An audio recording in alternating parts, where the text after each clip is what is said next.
नमस्ते, मैं मान। आज आप लोगों के समक्ष मैं श्रुति का वीडियो लेके आया हूँ। आइए जानने की कोशिश करते हैं श्रुति की परिभाषा, प्राचीन श्रुति व्यवस्था क्या है, आधुनिक श्रुति व्यवस्था क्या है और श्रुतियों की जातियाँ आदि विविध विषयों से संबंधित चीज़ें हम लोग डिस्कस करेंगे। सर्वप्रथम यह जानने की कोशिश करते हैं कि श्रुति क्या है और श्रुति की परिभाषा। आप सभी को पता है, हमारे सभी पाठ्य पुस्तक में श्रुति के लिए कहा गया है कि श्रु एते इति श्रुति, जो भी सुनाई दे रहा है उसे श्रुति कहा गया है। परंतु यह जो परिभाषा है थोड़ा सा अपूर्ण सा लगता है। क्यों? क्योंकि जो भी सुनाई दे रहा है उसे हम संगीत में श्रुति नहीं कहते हैं। तो हिंदी शब्दकोश के अनुसार श्रुति शब्द को इस तरीके से कहा गया है कि सुनना, कान, वेद, प्राचीन समय से चला आ रहा ज्ञान और स्वरों का अंतराल या खंड आदि को श्रुति कहा गया है। श्रुति जो शब्द है श्रु धातु में कितना प्रत्यय लगकर बना है, जिसका अर्थ है सुनना। हर एक शब्द का एक सामान्य अर्थ होता है और एक विशेष अर्थ होता है।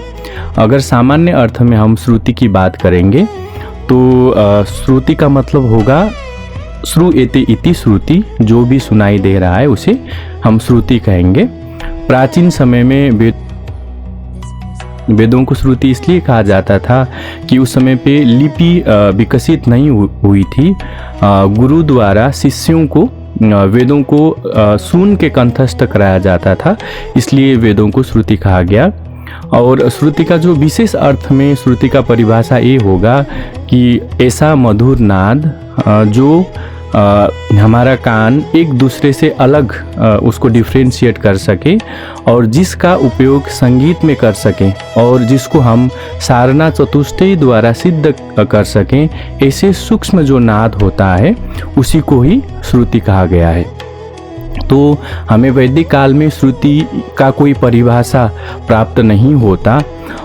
वैदिक काल में हमें गंधर्वों द्वारा सप्त वैदिक स्वरों का प्रयोग किया जाता था। संभवतः इन सप्त वैदिक स्वरों में श्रुतियों का प्रयोग किया जाता था। भरत ने नाट्य शास्त्र में सर्वप्रथम स्वरों को बताया, लेकिन श्रुति और सुर का परिभाषा उन्होंने अपने ग्रंथ में नहीं बताया है। सर्वप्रथम उन्होंने शुद्ध स्वरों के बारे में कहा और उसके बाद में वो श्रुतियों के बारे में कह रहे हैं।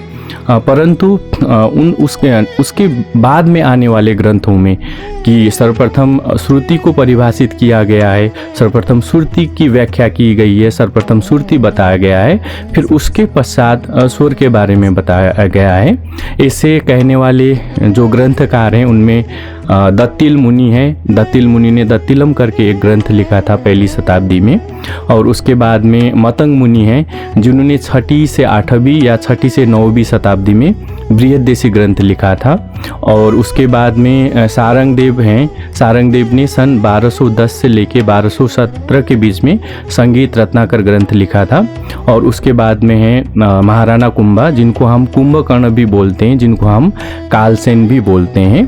उन्होंने जो अपना ग्रंथ है संगीत राज, जो सन 1433 से लेके 1466 के बीच में लिखा था, उसमें ये जो मैंने जितने भी ग्रंथ और ग्रंथकार बोले, इन ग्रंथों में सर्वप्रथम श्रुति के बारे में बताया गया है, तत्पश्चात स्वर के बारे में बताया गया है।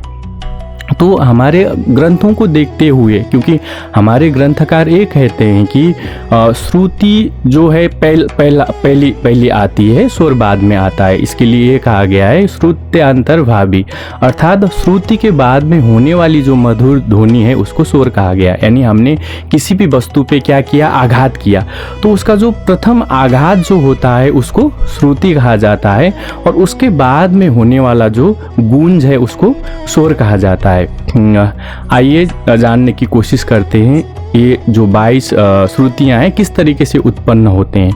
तो सारंगदेव ने संगीत रत्नाकर में उसके बाद में सन 1609 में रचित एक ग्रंथ है राग विबोध करके। राग विबोध ग्रंथ में सोमनाथ ने 22 श्रुतियों के उत्पत्ति के बारे में कहा है। हमारे हृदय के ऊपर 2 नाड़ियाँ हैं, ईड़ा और पिंगला करके, और उनसे लगी हुई या उनके बीच में नीचे की ओर 22 तिरछी नाड़ियाँ हैं, जिससे टकराकर 22 श्रुतियाँ उत्पन्न होता है, ऐसा हमारे ग्रंथों में कहा गया है। और जो श्रुति इतना ज़्यादा क्यों इम्पोर्टेंट है, इसके बारे में थोड़ा सा मैं आपको बताने जा रहा हूँ, क्योंकि संवाद विवाद से लेके श्रुति व्यवस्था से लेके ग्राम मूर्छना से लेके सब तक में इन्हीं श्रुतियों का जो खंड है उससे सारी चीज़ें, जैसे संवाद विवाद में भी श्रुतियों का बहुत ज़्यादा इम्पोर्टेंट होता है। आपने देखा होगा षडज ग्राम, मध्यम ग्राम या जो मूर्छनाएं वगैरह बनते हैं वही श्रुतियों के अंतराल के ही आधार पर ये सारी चीज़ें संभव हो पाती हैं। तो क्या श्रुतियाँ कितनी हैं, श्रुतियों की संख्या के बारे में थोड़ा सा बातचीत करते हैं, और क्यों हमारे संगीत में 22 ही श्रुतियाँ हैं, इसके बारे में भी मैं थोड़ा सा आप लोगों को जो भी मैंने समझा है वो जानकारी शेयर करता हूँ। तो सबसे पहले हम जानते हैं कि श्रुतियों की संख्या 66, भरत के पुत्र या शिष्य कोहल ने 66 श्रुतियाँ कही हैं।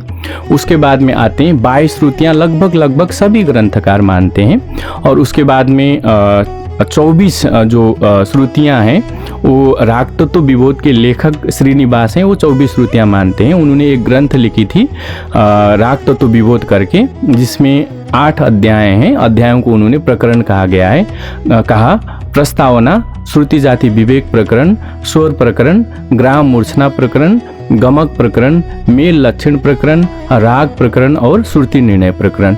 ये जो इनका 8वां प्रकरण है श्रुति निर्णय प्रकरण, उसमें इन्होंने क्या किया है कि 24 श्रुतियाँ स्वीकार किया। किस तरीके से इन्होंने 24 श्रुतियाँ स्वीकार किया कि ये बोल रहे हैं कि हमारे 7 शुद्ध स्वर हैं और 5 विकृत स्वर हैं, तो 7 + 5 कितने हो गए, शुद्ध विकृत 12 स्वर हो गए। तो हर एक स्वर को क्यों ना 2-2 श्रुतियाँ हम अगर देंगे तो क्या हो जाएगा, 12 × 2 करेंगे तो 24 श्रुतियाँ हो जाएंगी।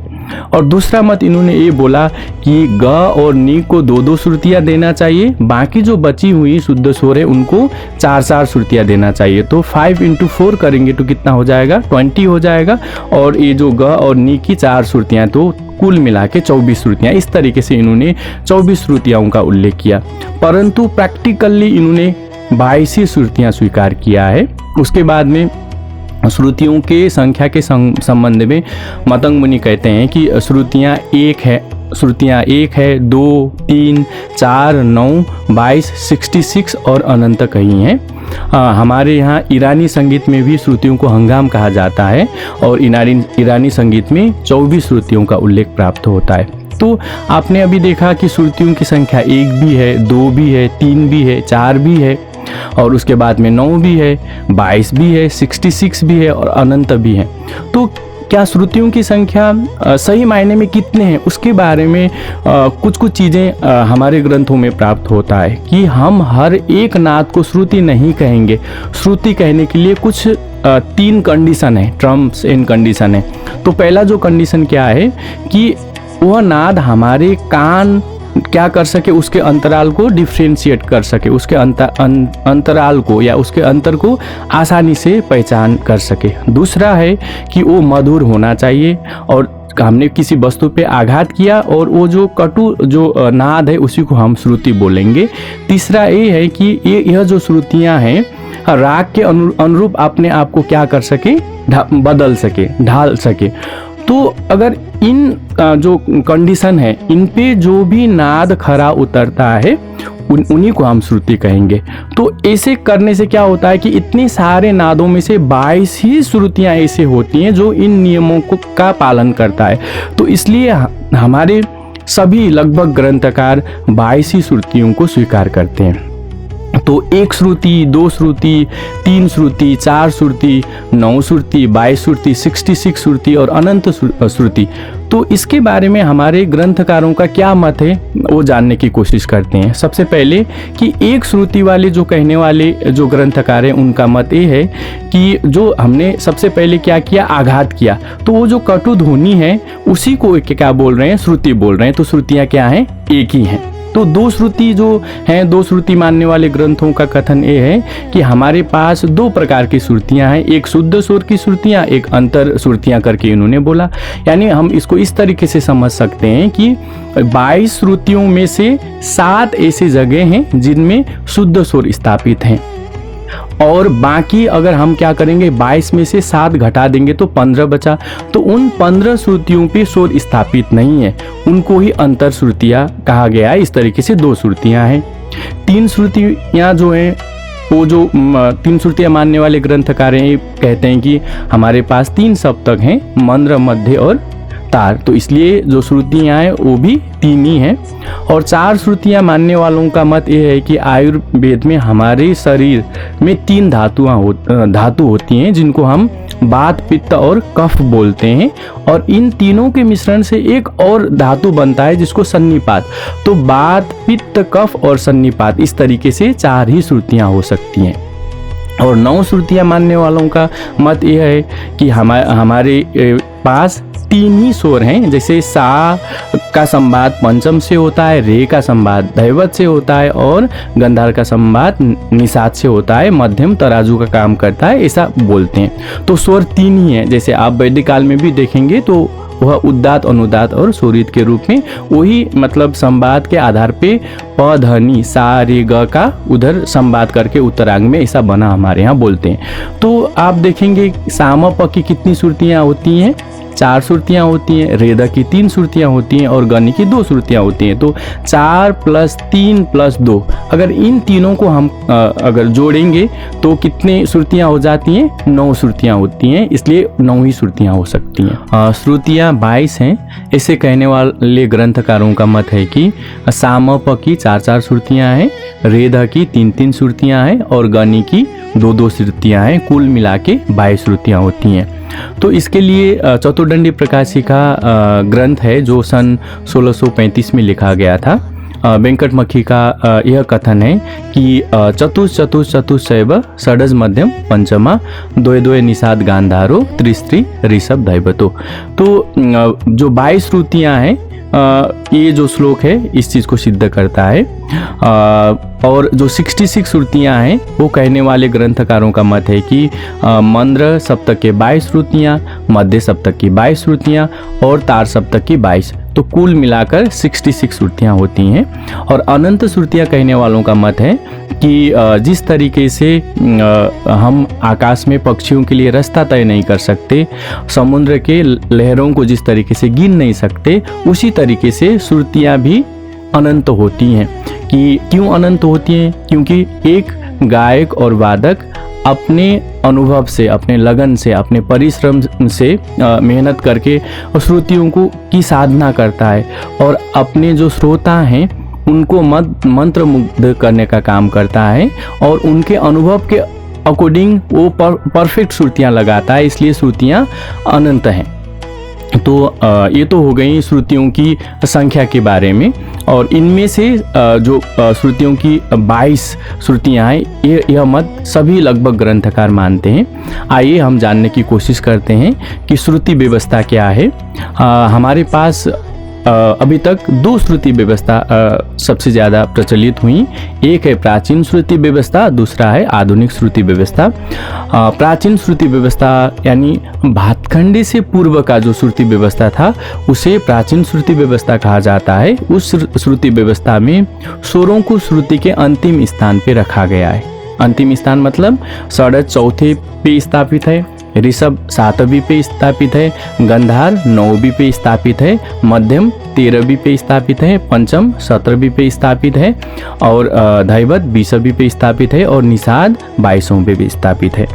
तो उसके बाद में क्या किया भातखंडे ने, इन श्रुतियों में स्वरों को पहले स्थान पे रखा, तो पहले पे क्या आ जाएगा, षडज आ जाएगा। तो पहले, दूसरे, तीसरे, चौथे, पांचवे पे किसको स्थापित किया, ऋषभ को स्थापित किया। तो पांचवे, फिर छठवें, सातवें, आठवें पे गंधार को स्थापित किया, और आठवें, नौवें, दसवें पे मध्यम को स्थापित किया, 10वें, 11वें, 12वें और 13वें और 14वें पे क्या किया इन्होंने, पंचम को स्थापित किया। तो 15, 16, 17, 18, फिर 18 में इन्होंने क्या किया, दैवत को स्थापित किया। तो 19, 20, 21 पे फिर किसको स्थापित किया, निषाद को स्थापित किया।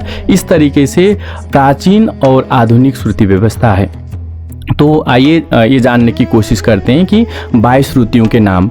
तो 22 श्रुतियाँ हैं तिब्रा, कुमुदोती, मंदा, छंदोती, दयावती, रंजनी, रक्तिका, रौद्रा, क्रोधा, बज्रिका, प्रसारणी, प्रीति, मार्जनी, क्षिति, रक्ता, संदीपनी, आलापिनी, मदंती, रोहिणी, रम्या, उग्रा और क्षोभिणी। तो ये 22 श्रुतियाँ हो गई। तो इन 22 श्रुतियों को इनके प्रकृति के आधार पे हमारे ग्रंथकारों ने 5 जातियों के अंतर्गत वर्गीकृत किया है कि इन्होंने देखा कि इनका मतलब भाव क्या है, इनका मतलब मूड क्या है। तो उसके आधार पे हमारे ग्रंथकारों ने इन 22 श्रुतियों को 5 जातियों के अंतर्गत वर्गीकृत किया। वो जातियां हैं दीप्ता, आयता, करुणा, मृदु और मध्या। दीप्ता के अंतर्गत 4 श्रुतियां आती हैं, आयता के अंतर्गत 5 श्रुतियां आती हैं, करुणा के अंतर्गत 3 श्रुतियां आती हैं, मृदु के अंतर्गत 4 श्रुतियां आती हैं और मध्या के अंतर्गत 6 श्रुतियां आती हैं। तो मतलब दीप्ता जो जाति है उसके अंतर्गत उन्होंने कौन सी श्रुतियां रखा, उसके बारे में हम बात करने जा रहे हैं। तो दीप्ता मतलब जिन भी श्रुतियों में, इन 22 श्रुतियों में मतलब ऐसी श्रुतियां जिनमें क्या हो, चमक हो, ऐसे 4 श्रुतियों को उन्होंने क्या किया, दीप्ता जाति के अंतर्गत रखा। वो श्रुतियां हैं तिब्रा, उसके बाद में रौद्री, बज्रिका और उग्रा। तिब्रा, रौद्री, बज्रिका और उग्रा को हमारे ग्रंथकारों ने दीप्ता जाति के अंतर्गत रखा। उसके बाद में आता है आयता, मतलब ऐसी श्रुतियां जिसमें फैलाव और विस्तार का क्षेत्र क्या हो, अधिक हो। जो मतलब जो श्रुतियां विस्तारित हो सकती है या फैलाव हो सकती हैं, ऐसे 5 जो श्रुतियां हैं हमारे ग्रंथकारों ने आयता जाति के अंतर्गत रखा। कुमुदोती, क्रोधा, पनी, फिर उसके बाद में रोहिणी। फिर से एक बार मैं बताने जा रहा हूँ, कुमुदोती, क्रोधा, प्रसारणी, संदीपनी और रोहिणी। उसके बाद में जो तीसरा जाति आता है उसका नाम है करुणा, जिसमें दयालुता या कृपालुता और सहानुभूति हो। ऐसे श्रुतियों को हमारे ग्रंथकार ने करुणा के अंतर्गत रखा, जिनमें 3 श्रुतियाँ आती हैं, दयावती, आलापिनी और मदंती। उसके बाद में आता है मृदु, जिसमें शांति और कोमलता हो। ऐसे श्रुतियों को मृदु जाति के अंतर्गत रखा गया, जिसमें 4 श्रुतियां हैं, मंदा, रक्ता, प्रीति और क्षिति। उसके बाद में आता है मध्या। तो मध्या में ये है कि जिन भी श्रुतियां जो हैं समान गति से चलती हैं या जो समान गति से चलने का शक्ति रखती हैं, ऐसे जो 6 श्रुतियां हैं उनको मध्या जाति के अंतर्गत रखा। तो वो जो श्रुतियां हैं छंदोती, रंजनी, मार्जनी, रक्तिका, रम्या और क्षोभिणी। तो इसके बाद में आधुनिक समय में भातखंडे ने इन 22 श्रुतियों को उनके प्रकृति के आधार पे 4 भागों में डिवाइड किया है, जिनको हम बातज, पितज, कफज और सन्निपात बोलते हैं।